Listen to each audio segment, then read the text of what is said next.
Oh, let's rock and roll, kids. Make sure this is running right. This time I'm going to do something a little less obnoxious than what I did last time. Yeah.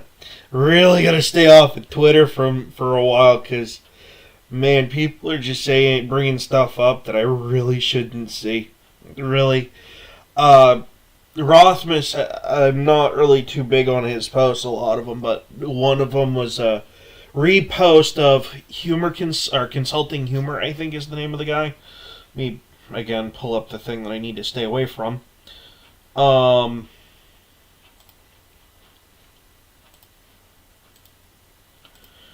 Yeah, Consulting Humor on X or Twitter brought up this really, really banger of a post. I gotta share this video feed, make sure it's getting out and about.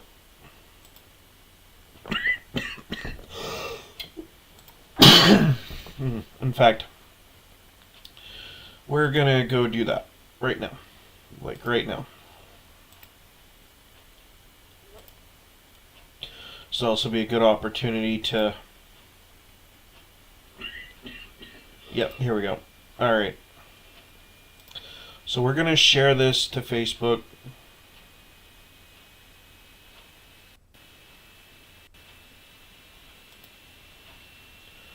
And I'm going to turn around and share it to Twitter too because, you know, audience is audience, right?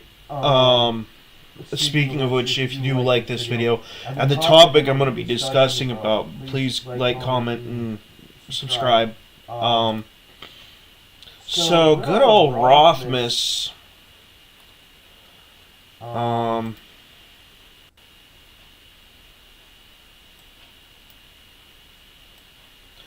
a coincidence. It's actually going to work for me today. Brought up this interesting tweet, which, again, this is CNBC being stupid, right? Like... I'm going to fold this one so y'all can see this. Number one, $100,000 a year. And is excellent with money. Dude, at $100,000 a year, it's really hard to be bad with money. Number one, 58% of the United States works for minimum wage, and if you're lucky to live in a state that grants you a, $14 minimum wage, you're looking at about $29,000 a year. That's a little over a quarter of what they're suggesting here. It doesn't work. It does not work. This is so out of touch.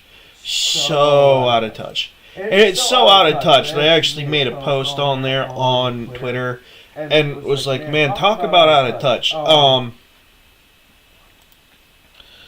if you scroll down, you'll see what I was saying here.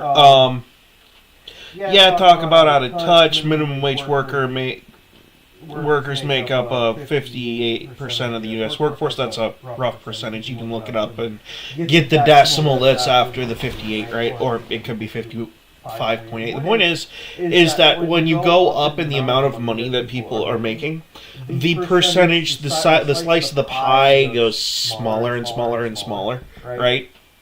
Which is normal when you're doing percentages. The higher certain parameters are, the more narrow your search becomes. Like, to the point that you could probably isolate down to a very small minority group, right? Now, $100,000 makes up 18.8%.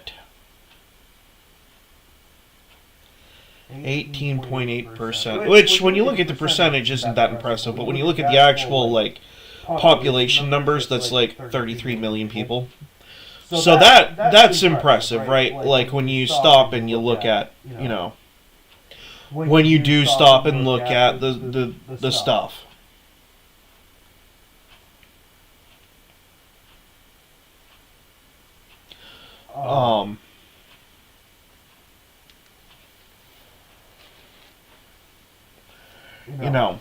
You get the rough figures, right? You get the point. So these morons think that the average person is going to go dining out at $250 a month. Dude, that is almost triple to quadruple. Actually, that's probably about 10 times as much. Yeah, see, that's very close to 10 times as much as we do when we go out to eat. And that's 3 people, by the way. When I go out to eat, I usually go to the Walmart deli because it's the cheapest way to get out of it, right? And it usually happens once a month. That's number one. That health insurance figure, if that's one person, that's probably accurate if you're getting very bare bones health insurance. That's not like you might be cutting out something like vision and dental at that point. If you're talking full coverage health insurance, you're talking $500 a month. Groceries at $400 a month. Now, me, if I don't have kids and it's just me, I can go lower than that, right? Like, I'm not too health conscious when it comes to my food, which is kind of obvious by the double chin. And donations, if this includes church tithes, I'm gonna say about $40 to $50 a month, right? And that's if that includes church tithes, right? If that counts as a donation. Donations outside of that are usually under $10. Rent is like on a normal person's income, and by normal I mean the remaining 58% of us that make up the United States population on minimum wage makes up like literally 2/3 of this fucking chart. I'm not even kidding.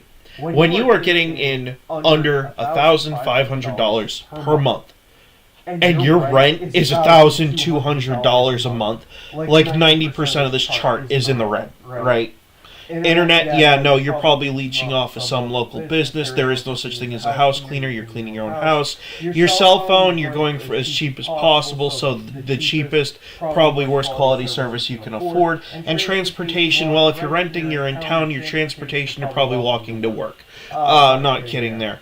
Utilities, sometimes you can get lucky and they're included in the rent if you're really lucky, but if you live in a state like Maine, that bill, that's literally just like your electric bill. That's not including like water, hot water, heating, or any of the other utilities that your building may require, right? So once you get down to all of these numbers actually calculating out, let's see here, you might as well take the donations chunk out and throw it in the trash.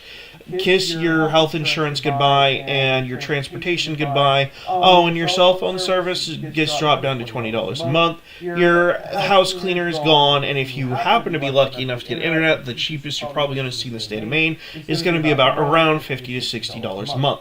So, what does that figure actually look like? Well, let's pull up a good old calculator. And I'm going to use OBS to show you the actual numbers, right? Because I've done this numerous times. I've gone over these points so many times with people, right? And this is from an earlier figure. Alright, so if you're making, let's say you make, we'll ballpark it at around $1,600 and be generous, right? A month. Alright. So let's say you're lucky and your rent is $900 a month. Alright. Your average internet price is around $50 a month. And let's see. You don't have health insurance, you don't have transportation, your donations are gone. What were those other figures?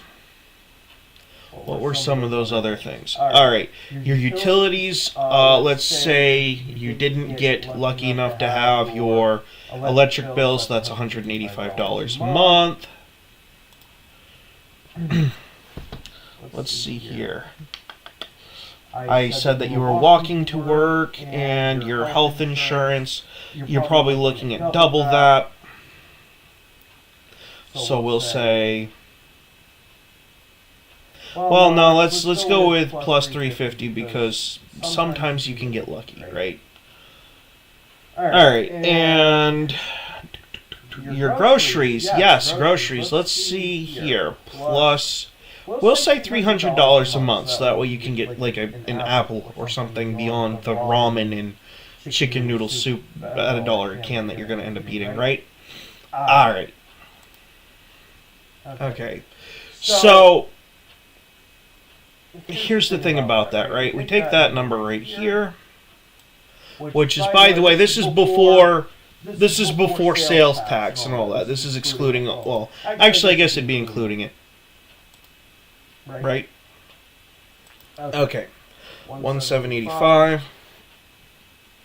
minus, we'll say you get 1,600 a month, if you're lucky, right? This is like the luckiest scheduling you'll ever get. You'll never see over 32 hours. And you can actually thank Obamacare for that one, by the way. I say Obamacare, what I actually mean is the Affordable Care Act, because after they pass that thing, once you become labeled as an official quote-unquote full-time employee, which means you make over 32 hours a week for a certain number of weeks out of the year, you can, they have to pay for your health insurance, basically, which means that any chance of becoming a full-time employee literally got chopped down by like 3/4. You can actually look up the statistics for that. That full-time employment just like belly flopped. When it came to transferring from part-time to full-time, it just fucking stopped dead in its tracks. Why would a company pay for your health insurance at any sort of business like a grocery store? Why would they? When they can just hire a bunch of part-time goonies in there that they don't have to pay for any health insurance at all. It's just, it is the nature of the beast, right? Alright, so at the end of the day, you're in the whole $185 every month. Every month. Okay? And by the way, those are the generous figures. Let's see here. I think the Obamacare made it so it had to be covered at 32. So we'll say you're making the usual number, which is somewhere around 30, right? 14 hours a day. Or, sorry, $14 an hour. Times, we'll say 30 hours a week. Let's say you're that lucky, right? Alright, that's good. That's cool. We take that number and times it by 4. No, not 30. That number is something else. Alright. Oh wait, there's another figure. There is another figure that's part of this. And I totally forgot. Because, don't forget kids, Uncle Sam needs his chunk of change too. Times, what is that, like 30 hours in a week. And by the way, this is an overly generous figure. That 30 number is usually somewhere around 22 to 28 hours in a week for part-time. That's the norm for a lot of businesses. Right? Alright, 420 minus, I put in 13% because you can pretty much figure out, figure in Social Security, health, everything that Uncle Sam and your state government is going to take out of your butt, right? So you're getting $365 per week. Alright? And then you times this number by 4, and that's how much you're actually bringing home. And then you subtract that from the $1,785 number from earlier, which is your normal expenses, right? You're in the hole by $323. So, CNBC is so far out of touch. And by the way, this is before the expenses of actually not living in town. This is living in town. You walk to work. Your health insurance is nil. Your government's taking out their chunk. Everything's just like great. Yeah, you're getting totally BTFO'd financially speaking. So you're going to sit here and preach to me about how we're supposed to be making, $100,000 a year when the people on the left made it nearly impossible to become a full-time employee by requiring employers to insure their people out of their own pocket, thus leading to a disincentivization of them having full-time employees. Again, terrible fucking policy is what destroys an economy. You want to bring the economy back? Remove that requirement. Remove that requirement or bump up the number of hours it takes to make people full-time. That is a good short-term fix. It's a good short-stop fix, right? It has long-term benefits, but it's not the be-all, end-all, right? It's a good cut, but it doesn't do all of it, right? Make it so people can bump up to like 36 hours in a week, right? I disagree with companies being forced to cover their health insurance for anything under like 38 hours a week, and there's a reason for that. Oh, well, you're anti-healthcare. No, I'm pro-income. I believe healthcare should be accessible to everyone, and I think that's a pretty lofty goal, but definitely a noble one, right? As long as it's real healthcare. But when you get into a healthcare system that's full of cosmetics and bloatware that doesn't even need to exist, then you run into these financial problems that we keep running into.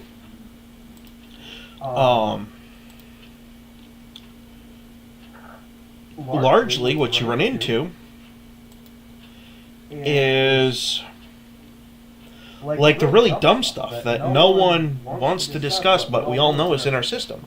So at the end of the day, once you actually sit down and do the figuring, right, and this is Maine figures, this isn't like, and those are very generous Maine figures, actually. A lot of apartments, even out in smaller towns in Maine, not your big cities, like your smaller towns, are upwards of $1,000. They're like $1,200 a month. So you're literally you're eating almost $600 in debt every month that you live in a rental arrangement. And then people have the balls to complain about, oh, you're living with your parents, you suck, get a life, all the usual shenanigans and stuff, right? But, at the same token, let's stop and figure that one out. They were allowed to go up to 36, even 38 hours before their boss even had to consider health insurance for them. And by the way, that's not a guarantee that they get it, it's just a consideration. They were allowed to work more hours. They may have had less of an income number-wise, but back at that point in time, the American dollar was actually worth more. So, I mean, in a way, their dollar value, when you consider the value of the dollar then to how much we have to put out now for money, the scales remained pretty much similar, although there are inflationary figures to argue against that, by the way, and there's quite a few of them. But when you stop and you look at it within like a 10% margin, they're $5 to $10 an hour. They're like $7 an hour versus our $14 an hour. Yes, we've doubled the amount of money that we get an hour, but the value of that is almost less than that $7 that they were making back then. They used to be able to get more with their $7 than we do today. And I mean, that's not just evidenced by me. You go to a grocery store and you can see it. Like, anyone who's older than the age of like 35 can see that. I'm 33 this year. And even I know that's the reality, right? But the disconnect comes in when you involve stuff like rent and utility bills, right? Because they're not the same $50, $80 electric bill that they had to pay for back in the day, albeit, albeit their money was valued more. Now it's like 4 times as much, and the currency you have to put out is 2 times the number of what you used to have to, right?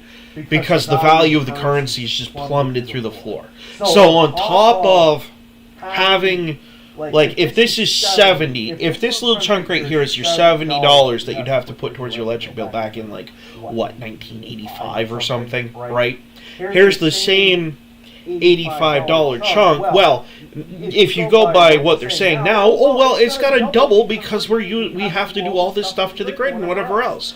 Okay, what's happening to the other, like, 2 out of the 4 percentage stacks of that? Because we're not just 2 times the amount for inflation or having to do stuff to the grid. We're 4 times, putting out 4 times the amount. It's gone from like $50 to $70 electric bill all the way up to $200, $250 electric bill. So people got to stop and kind of scratch their head a little bit. Like, I know that the American dollar has devalued a bit, but isn't that a bit excessive? Wouldn't double the amount of what you're paying here to match inflation make sense instead of quadruple, triple to quadruple? These are all things that people need to start asking other people, because I mean, the numbers just don't add up. Oh, rent. Rent is probably the worst offender here, right? Back in, I'm going to say around 2009 was when we had a cheap, and I say cheap to mean efficiency apartment. Around $300-400 in an old bank building that probably should have been condemned if we're being honest. And that was, you weren't able to live in that, right? Now, you're talking over $1,000 for an efficiency in the state of Maine. This is not just in city figures, by the way. I saw that complaint on Twitter too. These are not your in-city figures. These are your rural Maine locations, right? And Maine is not the only state, and it's not just limited to coastal either. I lived in Arkansas for a while. I saw the same trend happening in Arkansas. Rent always goes up. It never comes down. Ever. It never does. So we're literally the same efficiency apartment paying anywhere from 3 to 4 times as much money, just like with your utility bill. But guess what? You're only getting twice as much in your minimum wage. Your cost of living is tripling and quadrupling, and your income is at most doubling numbers-wise. And that is because you have an unstable system. If the system were stable, your rent and utilities, and by the way, mortgages do suffer from this, but not as bad, right? Like, it is if you have a way to get into a rent-to-own arrangement, which I don't really advise that well, unless you know what you're doing and you have good legal counsel, right? If you can get into a good rent-to-own arrangement, or if you can get a good, mortgage arrangement, those can range anywhere from $250 a month to like $500 a month, and some of them are on the higher end. Like, the bigger the house, the bigger the land, the bigger the price tag, right? But like, if you're just going for, let's say you're just building from scratch, right? And you want just like 2, maybe 4 acres of land, and you got lucky enough and found some guy who's got it for like $40,000, and you're out there paying like $200 to $400 a month for the next, like, I don't know what that figures into. I'd have to pull the calculator up. We'll go 40,000 or 45,000. How many payments is that? So you'd have to divide that up at $250. That's multiplication, not divide.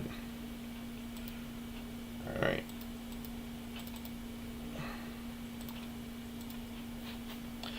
Oh man, this calculator. Actually, it's not the calculator, it's the user this time.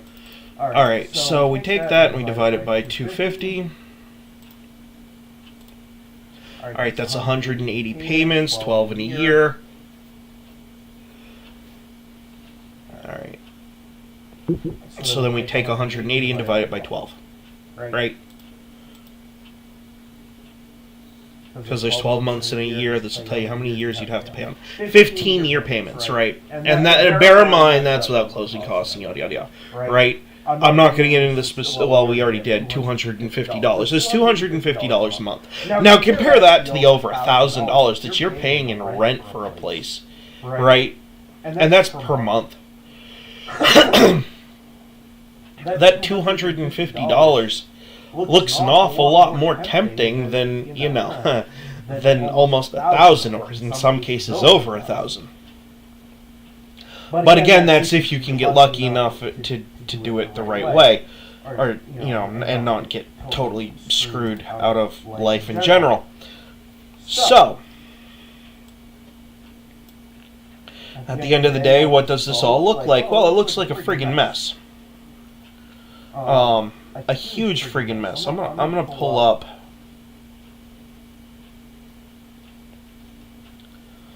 We're gonna pull up. Oh, do I have a notepad? What is that under? Windows accessories? Yes, it is. Notepad, because I'm too cheap to buy Microsoft Word. Alright. We're going to move my controls for the video over there. And I need to shrink you down considerably.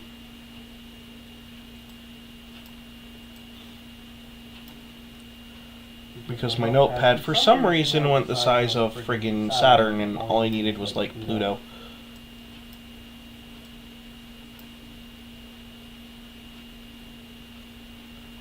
I can do that. Okay. Got you there, and we're going to go into window capture, go down here, and go to notepad. Okay. So, here's my suggested alternative to anyone who can find a piece of land and can negotiate it down to 250, right? You have your 250 per month, and that's just like straight up your land, right? You have, let's go over your initial costs, right? Or, well, no, let's stick with your monthly stuff. Let's say you're lucky enough to live in an area where something like the Spectrum box can work, the wireless cell phone based internet, right? And their price tag is, I think it was about $50 a month. And before we get into the whole how do you power all of this and yada yada yada, we'll get into that in a minute. All right, because those are a little bit more complicated, right? All right, and let's say we stick with your $300 in food, right? And let's see. Let's say you're lucky and you have a car plus gas. You're paying about $200 a month for insurance and gas for the car and oil changes and all that jazz, right? So we'll just label that off as general car expenses and we'll say that you're lucky, right? Let's see. You don't have homeowners insurance because you just have like straight land. There is no house on it yet, right? Now, pull up your good old calculator for a hot second. I could probably do it in my head, but I haven't, like, my ability to math today just kind of sucks. Alright, plus 3 is 6, so $800, right? Alright, so let's say you're doing $800.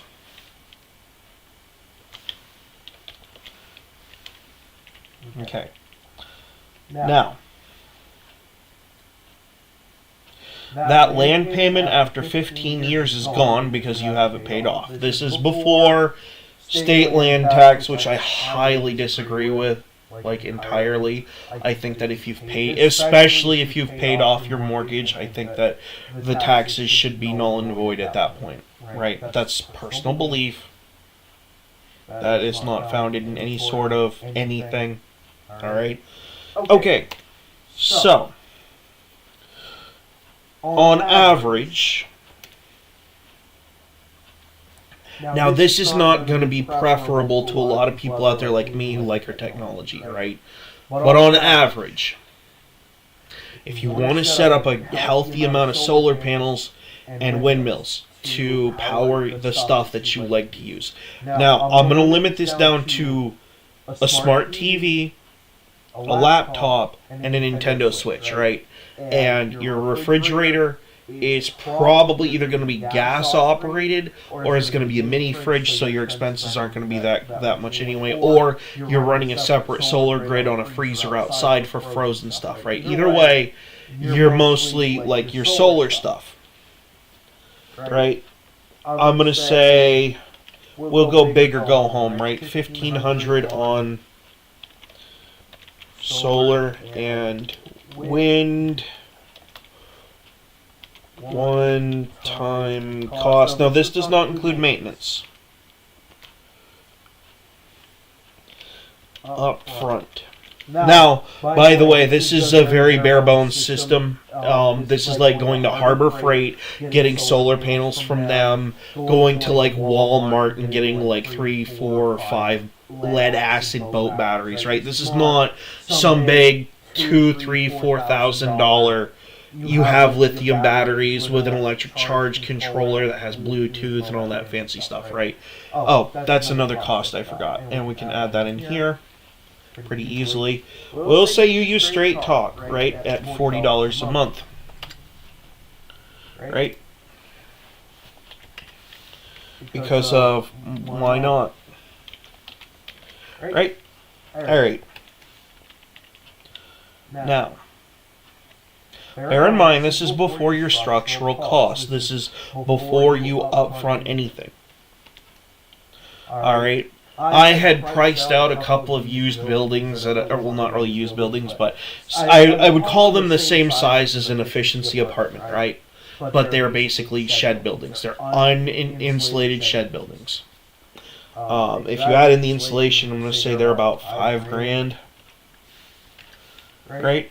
And then, let's see, if you go the outhouse approach, which if you live in a northern climate might not be suggested, but we'll say you went with the outhouse approach and it costs you like $200 to install that, and what, like 100 to 200 feet away from your outhouse would be your well at, we'll say you got lucky and you only had to pay like $2,000 for it, right? Now bear in mind, these are all like one-time expense things, and actually installing a septic wasn't actually that much. I think it was only like $4,000. Well, it was, I mean, I say not that much because once you actually look at the overarching number for this stuff, right, it's not that bad when you compare it to what you're paying out for rent each month in general. Like at the end of the year, once you actually sit down and look at how much money you've wasted on throwing a landlord a bone, basically, right?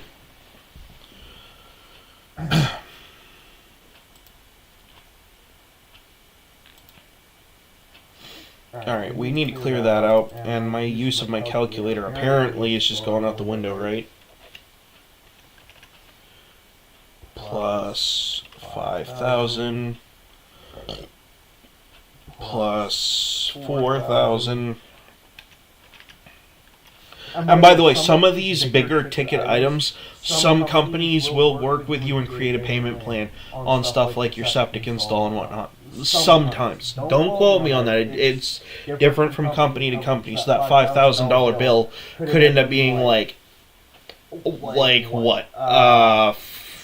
2 to 4 year payment period of like $200 a month or whatever, right? Alright, so that equals out to, well, that ain't right. That ain't right at all because I messed it up. Hey, look at that. Let's start from scratch. Plus 4,000. 2,000. Alright, so you're looking at $12,500 up front, right?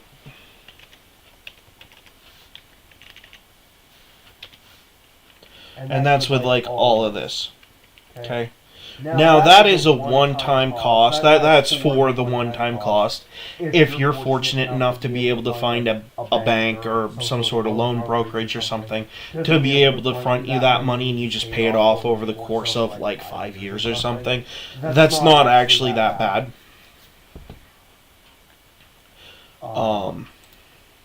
Here I actually will because I kind of want to, now that I've said that out loud. Alright, 12,500, there's 12 months in a year, so we divide it by 12.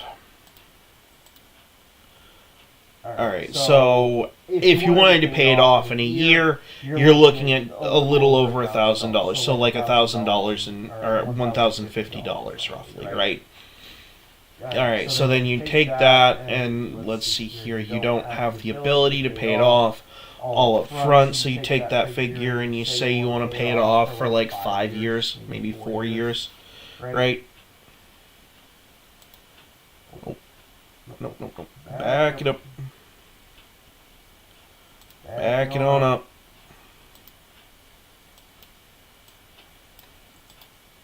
Copy. Paste, right? Alright, so then we can just actually remove all the 6's at the end of this number because it was one of those fun numbers, right? I hate repeating, 6 repeating. It's so dumb. I mean, I understand its mathematical purpose, but it is really annoying to deal with. For our figures and our purposes, we'll round up a cent, right, and say 67 cents. Alright, so that's,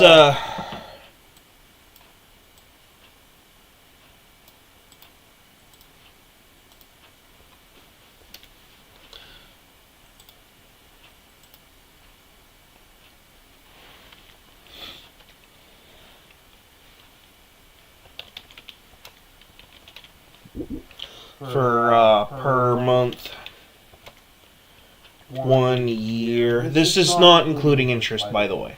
If you have to figure in interest, you take this number, you type in however much the percentage is, and then you just add to that per month. You take the big number for the percentage.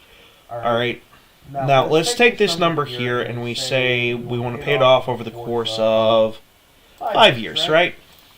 Alright.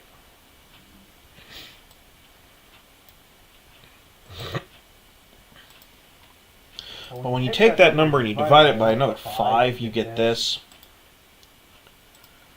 Alright.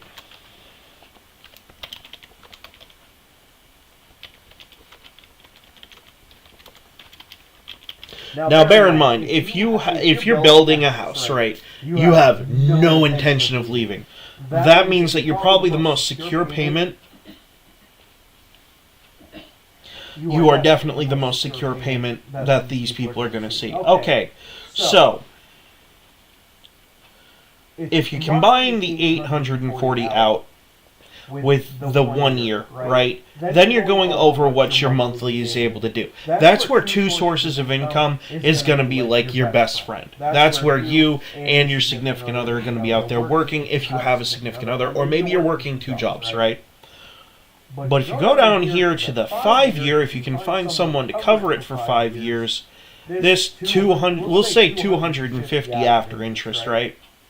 This $250 a month figure on top of this, well, gee, that minimum wage number actually seems to kind of pan out a little bit once you start figuring things out. Assuming you don't have massive expenses. But let's say, let's do that for a minute. Alright. We'll say $250 for interest, right? Oh, stop using your capital buttons when using numbers. That's not how that works.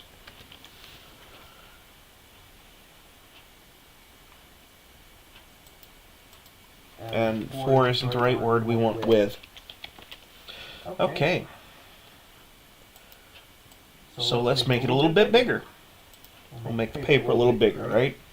You don't have homeowner's insurance, you've taken the time to insulate your building, you've got a wood stove, you're working a small part-time job, whatever. Alright. $840, and that's just on your land and your usual stuff, right? You go, and your food, maybe you have to run water with your car, you know, $40 for your cell phone, and if you're lucky enough to get the $50 in internet, right?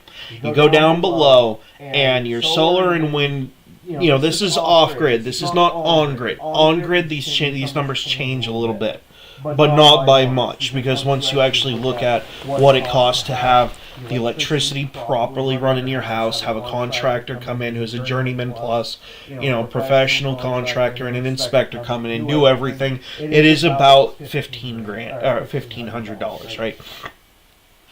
Give or take. Now, if you're lucky enough to find a company who's going to do, say, $250 a month to cover your building expenses, and that may or may not include your building permit, which is anywhere from $200 to $1,000 depending on what you're doing, right?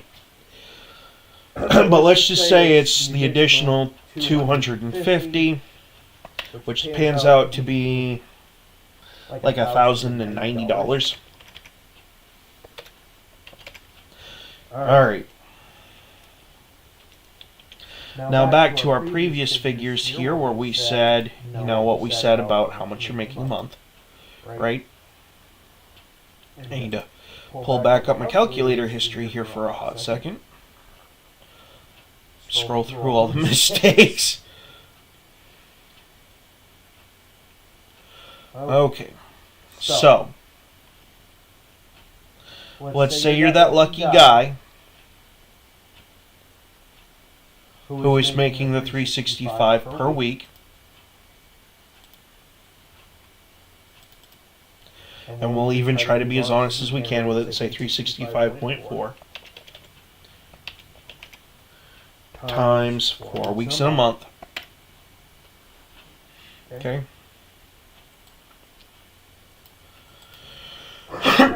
Copy that number.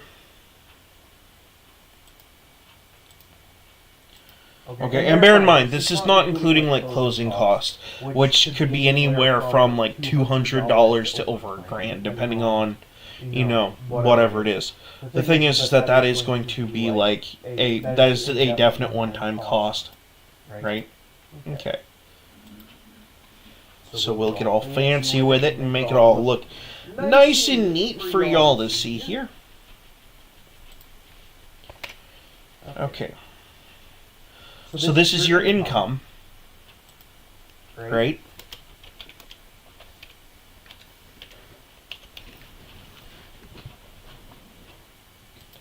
And this is your outgoing. Okay. Now, if these numbers are accurate, and I assume to a general reasonable mathematical and legitimate sensibility, assume that they are pretty accurate, right? We can jump back over to the calculator for a minute, and we can take the bigger number and subtract it from the smaller number, so that way we don't end up with some stupid number that makes no sense, right? Because your income is always going to be at the top when you're doing this. 1461.60 minus 1090.00. Alright. So bear in mind, I do understand that this is a number that is not a very big number, by no stretch of the imagination, okay? But if you can do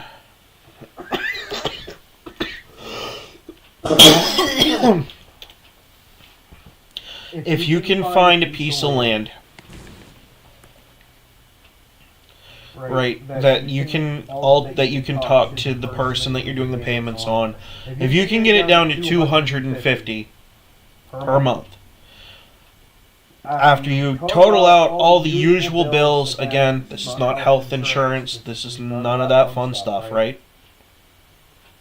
And assuming you can get by for 5 years without, needing some sort of like drastic, oh my god, I totally screwed up thing, you can theoretically eke out around $370 a month. That can be put in the savings, or hey, maybe we can add like a woodpile bill or something for $100 a month, and you'd still have like $271 left. The point is this. Compare that to rent at $17,000, at over $17,000 when you accumulate for all expenses on your $1,461 a month, right? Your friggin' rent is eating up 75 to 80%, or even closer to 90% of your income every month. And that's just like, that is just your rent, right? That would be like saying that you took this number here, which was, like say you got somehow your $45,000 land bought and paid for, and you decided you wanted to pay off everything else you've dumped into the property in a year. That's what that number becomes, that $1,041 number. Like, people don't realize just how screwed up it is when they say you'll own nothing and you'll be happy, when land ownership is the only way to survive, right? Like, it's like them saying that you'll be happy when you'll be dead, and you'll be dead when we tell you you're dead, and that's gonna be it, right?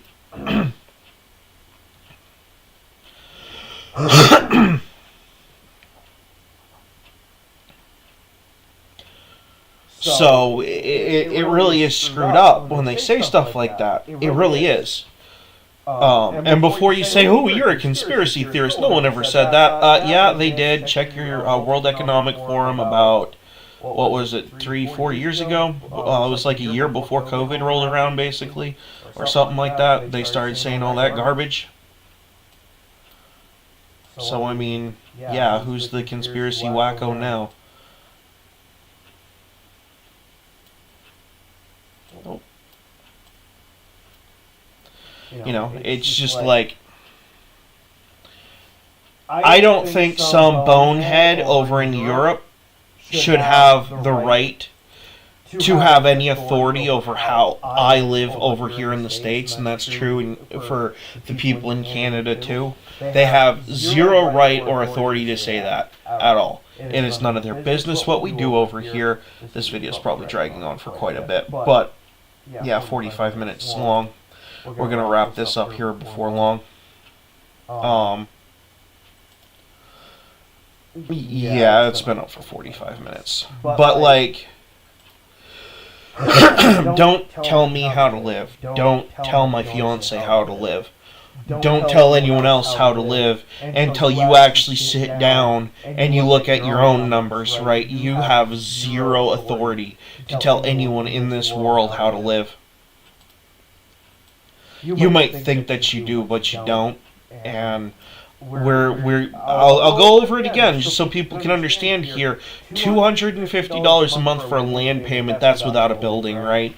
$50 a month for internet if you're lucky enough to be able to get, you know, the Straight Talk, which, by the way, this is very much an advocacy for Straight Talk expanding their the white Verizon internet box outward, because we definitely need that at more of a rural and urban and rural, suburban, whatever, like out of your cities. We definitely need that more than they need it in the cities, right? $300 for food if it's just you, that's perfectly reasonable. You gotta know how to shop, like you really do. Now, if you're not single, if you are married with kids, every bit of these numbers changes entirely. Like, even, I'm pretty sure even the internet number changes. Probably the one that doesn't is for your own cell phone, but it changes because then you have to pay for your significant other's cell phone, right? Like, and your solar power and your wind power needs to go up, or your electric bill if you live on grid. Like, these are all things that change. This is just like, this would be if this wasn't on my hand kind of thing. Right?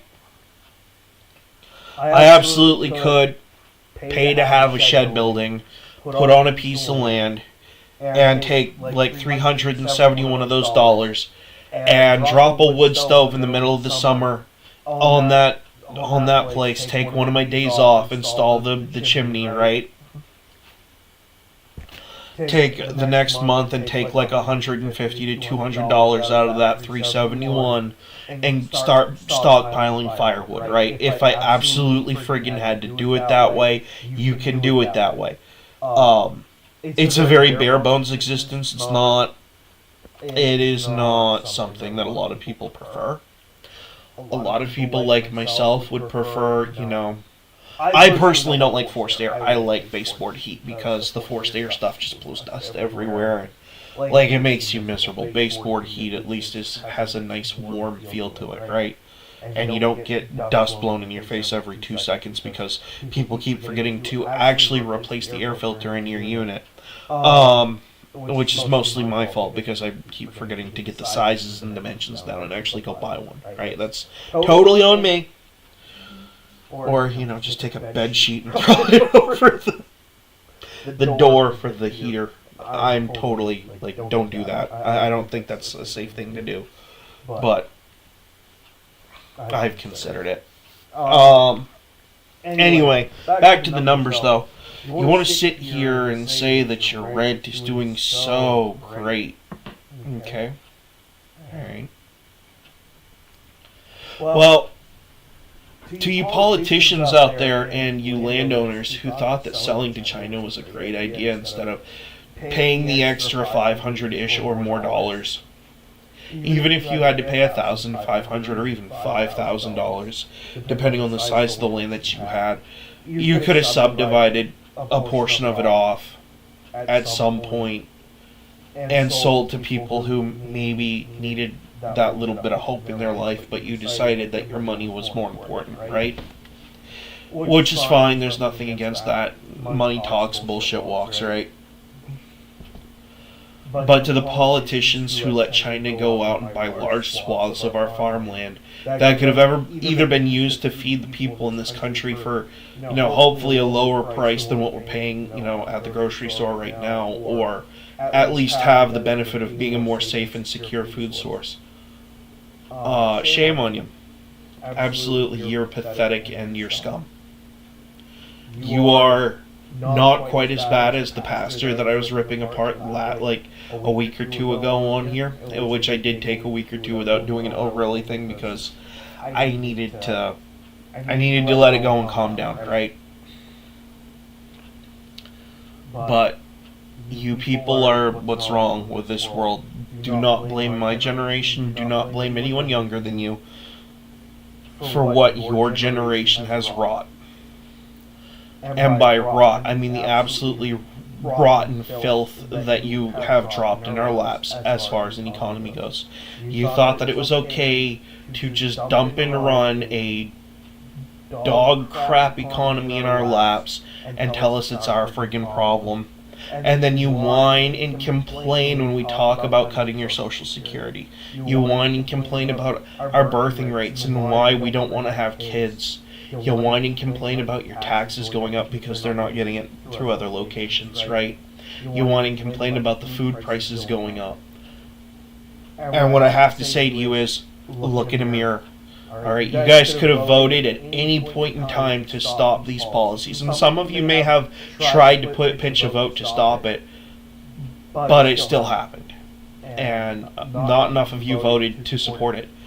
You did it to us, you did it to yourselves. The next time you go to the grocery store and you have to skip on that extra can of food because, you can't afford it, even though you usually have the extra can of green beans, that's not our fault. That's yours. 100%. 100%. And we have voted several times. In fact, more and more people are voting in the way to stop this system in general. This system of dropping the value of the American dollar and increasing minimum wage, hoping that it fixes the problem when it in fact does not. All it does is just the price of living, And that's another economic conversation to have. Raising the minimum wage does not fix that problem either, at all. If you want to fix that problem, here's what you need to do. You need to have pricing controls on foods, you need to have rent control, you need to have control on insurances. You would actually have to advocate for the entirety of the American free market system to go to a more government-controlled communistic system where literally the government would have to set price limits. Right? And if you think that's going to fix it, it probably won't, because they'll sit there and say, oh, well, we're getting a lobbyist in here who's going to pitch, another $60 towards my next campaign, $6 million to my campaign through several shell companies and yada, yada, yada, They're going to turn around and do that. If you really want to fix the problem, here's what you do. And I know that burning and destroying American currency is against federal law, right? You drop your minimum wage down to about $10 an hour, right? You level it off at 10. Make it a nice flat 10 number. You take your tax number and you flat rate it at about 12 to 13%. You don't raise it, you don't lower it, it stays there, right? And then you take all of the money that you can get your hands on. You stop printing new dollar bills, right? You take all the stuff that's damaged, broken, or just needs to be replaced, right? And you just light a match and burn it and replace. You don't replace, but you do not replace it, right? You artificially drive up the demand for that money by reducing the production of that money. So it increases that American dollar is now worth, twice what it was before. But you can't do that unless you have something to back it up. So this is where I'm with Donald Trump on the drill baby drill thing. We've already moved away from gold as the backing for the American dollar. We all know that. We're not stupid. It's called the petrodollar internationally for a reason. We're not stupid, right? Drill it all at home. put enough black liquid behind it to make the currency worth something, right? Control how much you let out, control distribution, and then you just raise the value of your dollar, and your deficit numbers will start to do this because your value is starting to go up. Also, on the note of the military, instead of military interventionism, that needs to disappear. Like, we need to stop intervening in other people's issues. We have too many of our own issues at home. I'm not talking about illegal immigration, although I don't agree with it, and I think it needs to be stopped as well. That's not the topic of this video. This is how do we fix the problem that is the survivability financially of the people in our country, right? Well, there are actually a number of ways to do it. You could actually just reset the whole damn system and tell everyone they're not charging anyone any amount of money and remove currency altogether and go to the Antichrist system where we all take the mark of the beast and do all of that jazz, which no one wants. You may think you want it, but you actually don't. And I hate to quote one of the Blizzard staff on that, but it's a good quote. It is not a viable option because then you're going to just go back to a barter system. You're going to have a black market barter system. That's all you're going to have. That's all you're going to create. Which is why I said you need to take your hard currency that you have right now, only like, say, a third, not even the whole amount, but like a third of what's just sitting on your shelf waiting to be doled out to the American people. Or you could just do a dollar swap where they can exchange off like dollar for dollar damaged money, right? And you take the damaged money and whatever surplus dollar bills that you have, and you just take a match to it, right? Forget it existed, not a problem, just reset all the mint machines, serial numbers right back to, who gives a shit. Or better yet, instead of destroying it, just put it in like a back room somewhere and say, yeah, if we need it, it's there, but we're not fucking touching it, Save it for when stuff gets destroyed and only for when something gets destroyed. Like, say you lose a bank branch and you have to replace all the money that went up in smoke because the bank decided that, the building wasn't up to code and it needed to burn itself down for some stupid reason, right? I'm not saying that banks do that intentionally for insurance purposes. Whatever, don't really care. My issue on this video is the currency inside the bank itself. Then you have that backstop to replace that, right? But also, it's not for public use or public distribution or any sort of negotiation. It's just there in the Federal Reserve, not doing anything, just collecting dust, and that's all it needs to do. Stop printing more, just leave everything there in storage containers, stack a couple guards high on each side of it for every like 50 feet or so, and swap them out every day. A new set of guards each day, right? Or whatever it is you decide to do for security reasons. Well, once you do that, once you stop printing more money, the value of the money that's out there starts to go up, not down. It doesn't go down, it goes up, because dollars get destroyed. I shouldn't be saying this, but I can't count how many times I've gone swimming, done a bonfire or whatever. Heaven help me, the one time that it happened that I had like $100 in my back pocket and like 5s and 20s, right? You're chilling with your friends, and all of a sudden you're drunk, you have your wallet in your back pocket, it falls out of your back pocket because you're horsing around by the campfire, and you just lost your wallet and all your money because it's now a pile of ash and melted plastic, right? Bad day. Really bad day when I woke up to that. I had to go get a new ID, I had to go apply for new cards. I actually, instead of just taking out of my savings to replace the $100 that I had there, I actually went out and sold firewood and earned it back. But like, it was not a pleasant day, no. But the point is that you're saving your money. We're saving our money, right? Instead of being a nation that spends, we need to be a nation that saves. Everyone's in a tizzy over the deficit. The international community is going to hate this video for me saying this, but screw you.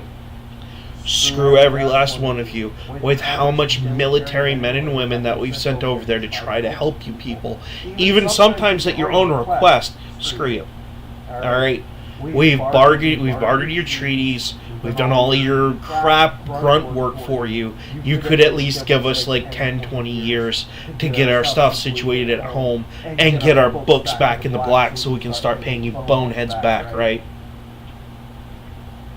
You would think that wouldn't be too much to fucking ask, but apparently it is, because it's this international shell game of no one will ever pay it back. And the next superpower who comes in and overtakes the U.S. as being the most powerful nation in the world, hey, guess what? They're going to take the United States that with them too once they take the #1 spot. Just you watch. It is stupid. And in reality, if we wanted to level out the scale, here's how you do it. No more borrowing between nations, no more trade between nations, and we're resetting the debt clock, right? And any future trade that would happen between nations is going to be a 1-to-1 scale. You trade for equivalent value, period. Bar none. No more, oh well, we are going to deficit spend. No, we're not doing that. Nope. Straight up equivalent exchange, just like in Full Metal Alchemist, although I don't know about the truth about alchemy being worth as much as their god entity said it was, but I mean, to each their own, right? Yeah, you want to solve the problem with the pricing, there you go, there's your answer. Tell the Federal Reserve to shove it up their butts and stop printing money. Use what we have in the open market available to us right now, and stop shipping money and resources overseas. That includes weapons. We should be using those to defend our own borders. And I'm not just talking about the Mexican border either. I'm talking about all of our borders. Like, literally, these are weapons platforms that should be stationed at our borders and on our military bases at home. And yes, some abroad because, you know, I guess MAD is a thing. I don't agree with the principle of mutually assured destruction. I don't think anyone should be talking about destroying complete nations like that. I think we should be having a discussion about removing that as a principle. I know a lot of people out there would disagree with me on that, but like,